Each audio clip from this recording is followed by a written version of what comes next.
उस vote bank को छीनने की कोशिश कर रही है जिस पर समाजवादी पार्टी और बीएसपी अपना हक मानती थी। मुलायम सिंह जी इसको बराबर समझ गए थे। इसी तरह तमिलनाडु में कांग्रेस आज डीएमके की भाषा डबल जोर से बोलती है। उनको डीएमके के वोटर को लुभाना करके खुद की हैसियत बनानी है। बिहार में भी ये कांग्रेस ही है जो जातिवाद का जहर फैलाकर अपनी सहयोगी आरजेडी का जो पेटेंट है उसी जमीन को खाने में जुट गई है। ठीक ऐसा ही हाल जम्मू कश्मीर, बंगाल में भी कांग्रेस ने अपने सहयोगियों का किया है। अब आज दिल्ली में भी साफ हो गया कि जो भी कांग्रेस का हाथ एक बार थामता है उसका बंटाधार होना तय हो जाता है।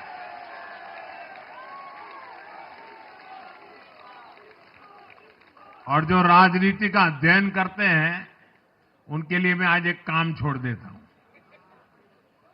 देखिए, इन्होंने 2014 के बाद 5 साल तक ये कोशिश की, हिंदू बनने की कोशिश की। मंदिरों में जाना, मालाएं पहनना, पूजा करना, भांति भांति की कोशिश की। उनको लगा कि ये करेंगे तो बीजेपी की वोट बैंक में हम सेंध मार करके कुछ ले आएंगे, लेकिन उनकी दाल गली नहीं। तो आपने देखा होगा पिछले कुछ वर्षों से उन्होंने वो रास्ता बंद कर दिया। उन्होंने माना कि ये भाजपा का क्षेत्र है, उसमें पैर नहीं डाल सकते। अब जाए तो जाए कहा, तो ये राज्यों की जो अलग अलग पार्टियां अलग अलग अपने मुद्दों पर जो अपनी जान चला रही हैं, अब उनकी नजरें उन पर है। और इसलिए, और वो भी समझ गए होंगे, बोलते नहीं होंगे, समझ गए होंगे कि ये उनको ही खा रहे हैं। साथियों, इंडी गठबंधन के दल अब कांग्रेस का ये कैरेक्टर समझने लगे हैं। इंडी वालों को ये एहसास हो रहा है कि जिस वोट बैंक को उन्होंने कांग्रेस से छीना है, अब कांग्रेस उसे वापस पाने में जुटी है। इसलिए दिल्ली में हमने देखा इंडी के ही दलों ने एकजुट होकर कांग्रेस को हैसियत बताने की कोशिश की, अपने वोट बैंक को रोकने की कोशिश की। ये मीडिया वालों को पता नहीं समय नहीं मिला, अब तो समय ही समय है उनके पास। इंडी गठबंधन पूरा दिल्ली में कांग्रेस के खिलाफ मैदान पे उतरा था, और फिर भी क्या हाल हुआ देखिए, दोनों तरफ। साथियों, वो कांग्रेस को रोकने में तो सफल रहे, लेकिन आपदा को बचाने में कामयाब नहीं हो पाए।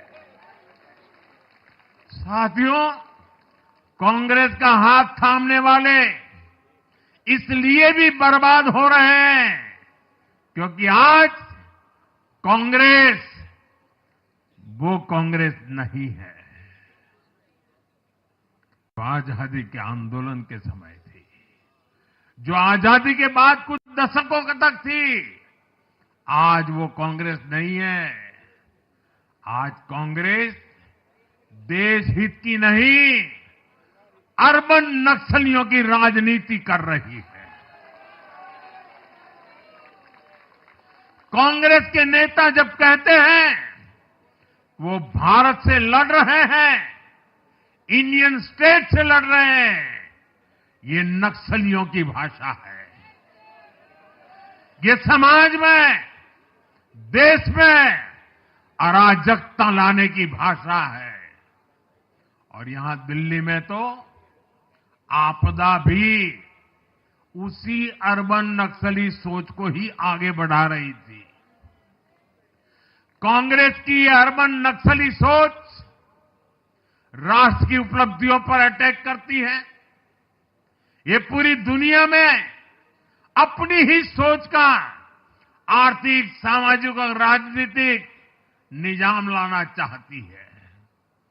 जब ये कांग्रेस में अर्बन नक्सलियों का डीएनए घुस गया है, तब ये कांग्रेस हर कदम पर बर्बाद हो रही है।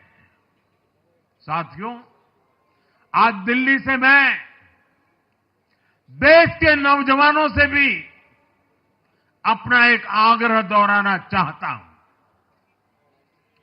मैंने 1 लाख नौजवानों को राजनीति में आगे आने के लिए कहा है।